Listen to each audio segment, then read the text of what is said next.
Diet. आजकल ये word हर किसी की जुबान पे है। डायबिटिक व्यक्ति ने क्या खाना चाहिए, क्या नहीं खाना चाहिए, कितना खाना चाहिए, कब खाना चाहिए, इसमें हर कोई कंफ्यूज है।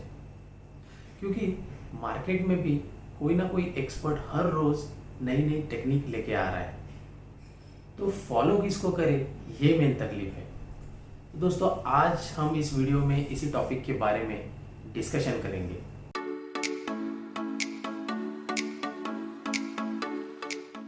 नमस्कार दोस्तों, मैं संदीप तरे। स्वागत है आपका हमारे इस YouTube चैनल में जिसका नाम है नेचर्स वे, जिसमें हम लोग डायबिटीज़ को नेचुरल तरीके से कैसे कंट्रोल कर सकते हैं या फिर ख़त्म कर सकते हैं, इसके बारे में डिस्कशन करते हैं। तो चलिए दोस्तों, आज के इस टॉपिक के बारे में बात करते हैं। तो आज का टॉपिक है कि डायबिटिक व्यक्ति का क्या डाइट प्लान होना चाहिए। तो दोस्तों, डाइट प्लान डिज़ाइन करने से पहले हमें हमारी बॉडी को कौन सी न्यूट्रिएंट्स चाहिए, इसके बारे में जानना होगा। तो क्या है ये न्यूट्रिएंट्स? इसको मैंने दो पार्ट में डिवाइड किया हुआ है। एक है माइक्रो न्यूट्रिएंट्स, दूसरा है मैक्रो न्यूट्रिएंट्स।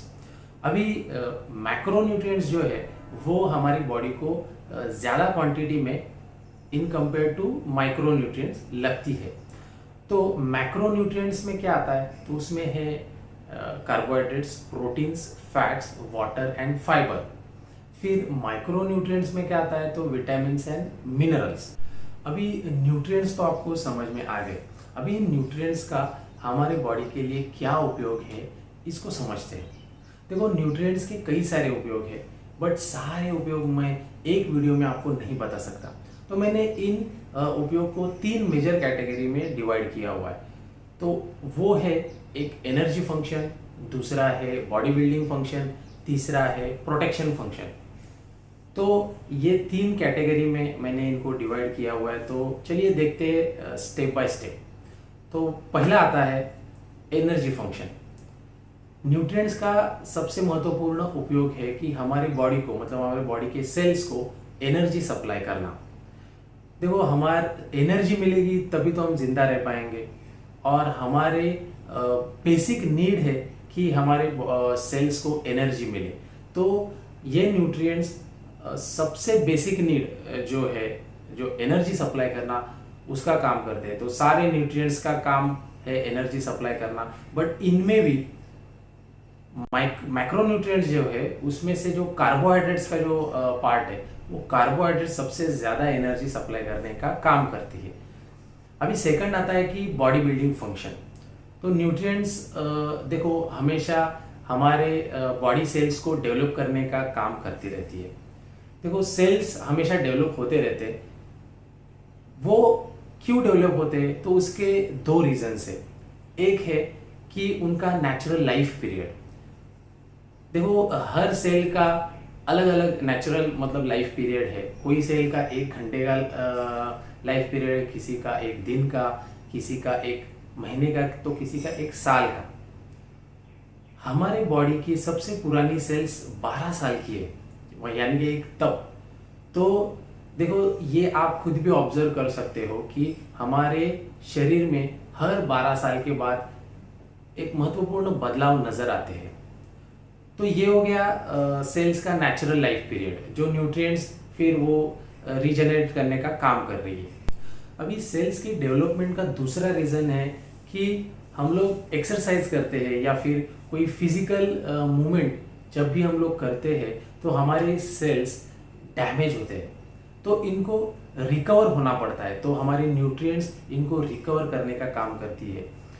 इसमें मेजर जो न्यूट्रिएंट्स यूज होते हैं वो है मैक्रो न्यूट्रिएंट्स, और मैक्रो न्यूट्रिएंट्स में आता है प्रोटीन्स। तो प्रोटीन्स थोड़े ज़्यादा क्वांटिटी में ये सेल्स की रिकवरी के लिए हमें लगते हैं।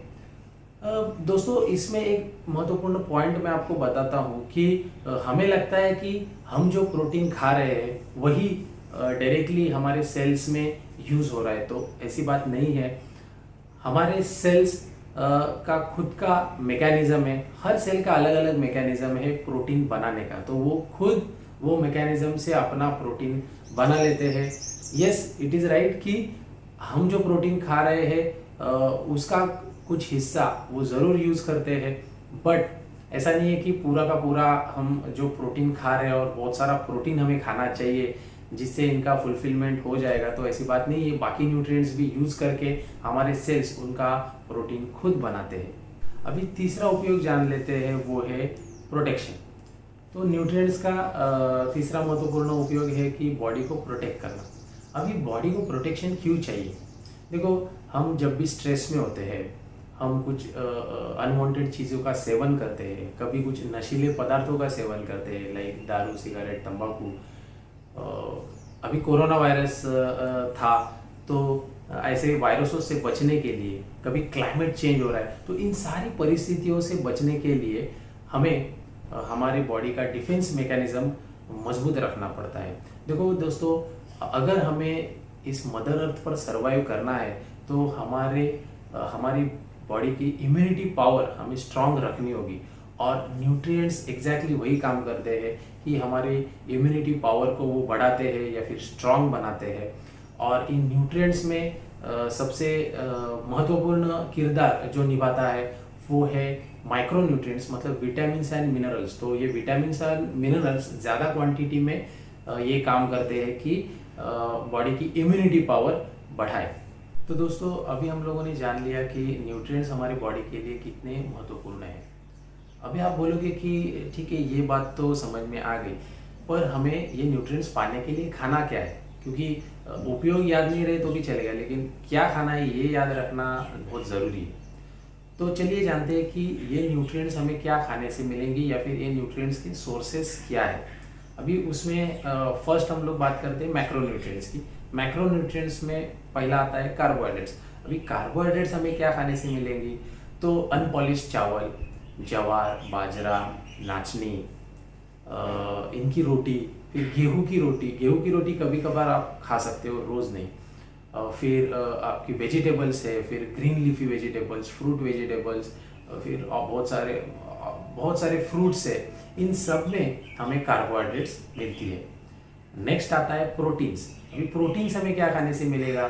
तो देखो, प्रोटीन्स में हम लोग जितनी भी दालें खाते हैं, लेंटिल्स है, मूंग दाल, मसूर दाल, तूर दाल, चना दाल, इन सब में हमें क्वालिटी प्रोटीन मिलता है। फिर ग्रीन लीफी वेजिटेबल्स से भी हमें क्वालिटी प्रोटीन मिलता है। देखो, ये मिथ है कि हमें मांसाहार करने से ही प्रोटीन मिलता है, ऐसा नहीं है। डायबिटिक व्यक्ति ने शाकाहार से मिलने वाला जो प्रोटीन है वही खाना चाहिए, और हमारे आयुर्वेद ने भी यही रिकमेंड किया है। तो मैं भी आपको यही सजेस्ट करूँगा कि आप शाकाहार से जितना भी प्रोटीन मिल सकता है वो आप खाइए। अपने पीनट्स भी है जिसमें भी ढेर सारा प्रोटीन है, वो भी आप कभी कभार खा सकते हो। अभी मैक्रोन्यूट्रिएंट्स में तीसरा है फैट्स। फैट्स हमें क्या खाने से मिलेंगी? तो वो है देसी गाय का घी। इसमें आपको सबसे क्वालिटी फैट्स मिलता है। देसी गाय के ऊपर भी मैंने एक वीडियो बनाया, वो भी आप ज़रूर देख लेना। फिर ये मूंगफली, उससे भी आपको फैट्स मिलेंगी। फिर जो भी कोल्ड प्रेस ऑयल है, मतलब खाने से मिला हुआ जो भी तेल है, वो आप खाने में यूज़ करना, उससे भी आपको अच्छी फैट्स मिलेगी। बट आपको ये सब बहुत ही कम क्वांटिटी में खाना होगा, क्योंकि हमें फैट्स बहुत ही कम क्वांटिटी में लगता है।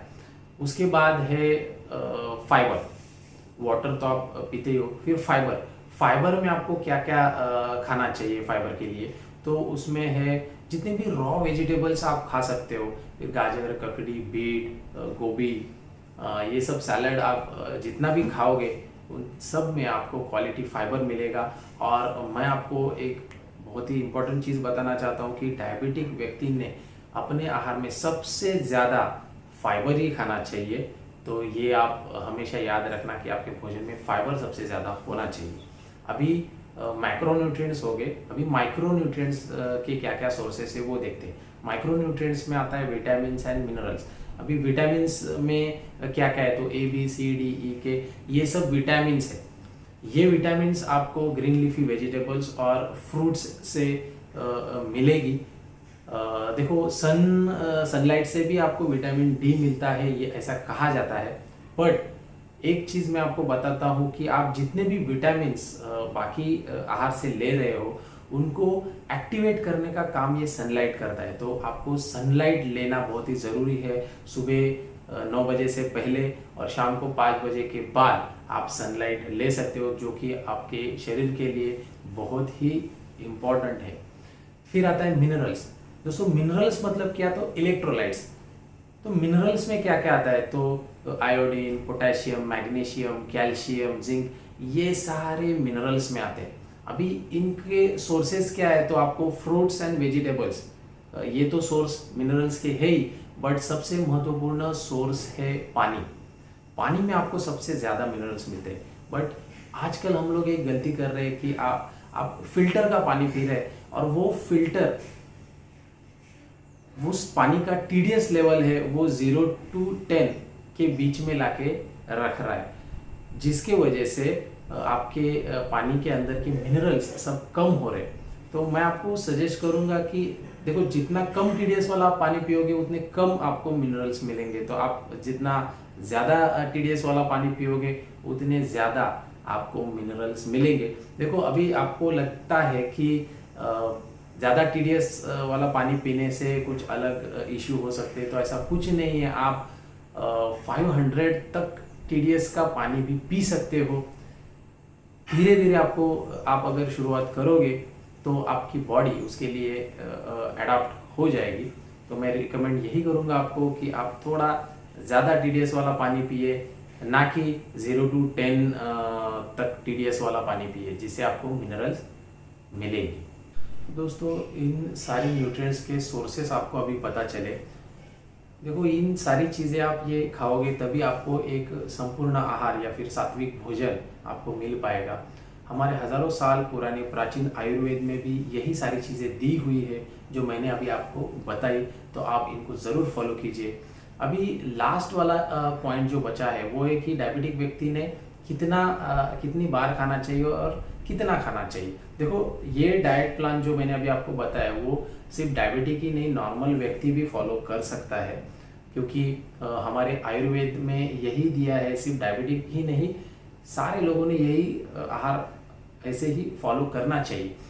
अभी देखो हमारा आयुर्वेद क्या कहता है कि हमें कितनी बार खाना चाहिए दिन में, तो देखो मिनिमम 2 या मैक्सिमम आप 3 बार ही दिन में खा सकते हो।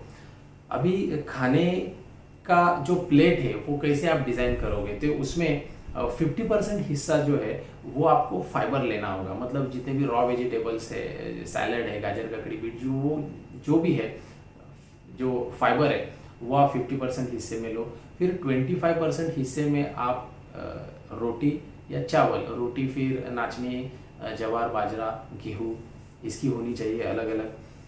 फिर 25% हिस्से में आप वेजिटेबल्स, फिर फ्रूट वेजिटेबल्स हो, ग्रीन लीफी वेजिटेबल्स हो, और या फिर और कोई वेजिटेबल्स हो, ऐसे आप डिज़ाइन कर सकते हो।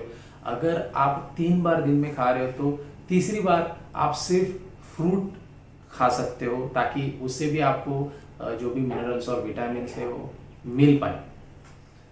तो दोस्तों आपको ये इन्फॉर्मेशन अगर अच्छी लगी हो तो हमारी इस वीडियो को ज़रूर लाइक कीजिए, चैनल को सब्सक्राइब कीजिए, और आपके चाहने वालों को भी ये वीडियो ज़रूर शेयर कीजिए, ताकि उनको भी इसका फ़ायदा मिले। तो मिलते हैं हमारे नेक्स्ट वीडियो में, तब तक के लिए धन्यवाद।